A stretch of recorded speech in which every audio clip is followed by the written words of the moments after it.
বিরতির পর স্বাগত। আগরতলা শহরকে কিভাবে সুন্দর করা যায়, অন্যদিকে ড্রেনিং সিস্টেম কিভাবে চালু করা যায় বিভিন্ন জায়গায়, তার উপর কিন্তু বিশেষ করে জোর দিয়েছে আগরতলা পৌর নিগম।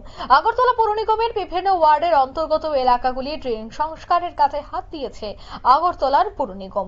তাকে সামনে রেখে আজ দেখা গেল আগরতলা পৌর নিগমের 32 নম্বর ওয়ার্ডের অন্তর্গত মাস্টারপাড়া এলাকায় পরিদর্শনে যান আগরতলা পৌর নিগমের কমিশনার তথা পশ্চিম ত্রিপুরা জেলা শাসক ডক্টর বিশাল কুমার। আগরতলা পৌর নিগমের বিভিন্ন ওয়ার্ডের অন্তর্গত এলাকাগুলির ড্রেন সংস্করণের কাছে হাত দিয়েছে আগরতলা পৌর নিগম এবং এই পরিদর্শনকে কেন্দ্র করে তিনি বিভিন্ন বিষয় জানার চেষ্টা করেন। কোন জায়গা থেকে কোন জায়গায় ড্রেন সংস্কার করতে হবে এবং কোন জায়গায় ভেঙে পড়েছে ড্রেন, সবটা বিষয় কিন্তু তিনি জানার চেষ্টা করেন। তার সাথে দেখা গেছে যে এই ওয়ার্ডের সদস্যরা উপস্থিত ছিলেন। এছাড়া আধিকারিকদের নিয়েও তিনি কিন্তু ঘটনাস্থলে পরিদর্শন করেন। সে বিষয়ে কি বলছেন পশ্চিম ত্রিপুরা জেলা শাসক ডক্টর বিশাল কুমার, শোনাচ্ছি। मुख्यमंत्री जी के नेतृत्व में अगरतला में खासकर ड्रेनेज का काम, पीने के पानी का काम और फ्लड प्रोटेक्शन का काम जोरों पे चल रहा है। और आज आम जनता और जनता के प्रतिनिधि के साथ हम लोग अगरतला के डिफरेंट रीजन्स का दौरा कर रहे हैं ताकि हम समझ सकें कि आम जनता की क्या प्रॉब्लम है और ड्रेन से रिलेटेड, सड़कों से रिलेटेड जो उनकी समस्याएं हैं, फ्लड रिलीफ से रिलेटेड जो समस्याएं हैं उन पे हम लोग डिस्कशन करेंगे। उसके लिए जो भी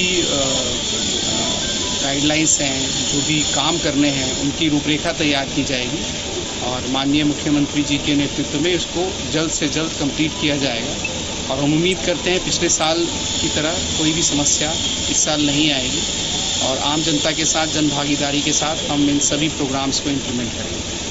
कितना इलाका है जिसे आप लोगों ने? अभी हम लोग लगभग 6 वार्ड का इंस्पेक्शन करेंगे। हम जनता के प्रतिनिधि हमारे साथ जो भी इनकी कंसर्न है, जो इनकी रिक्वेस्ट है, जो इनके सजेशन है, उसी पे काम किया जाएगा। कितने रुपए का प्रोजेक्ट है?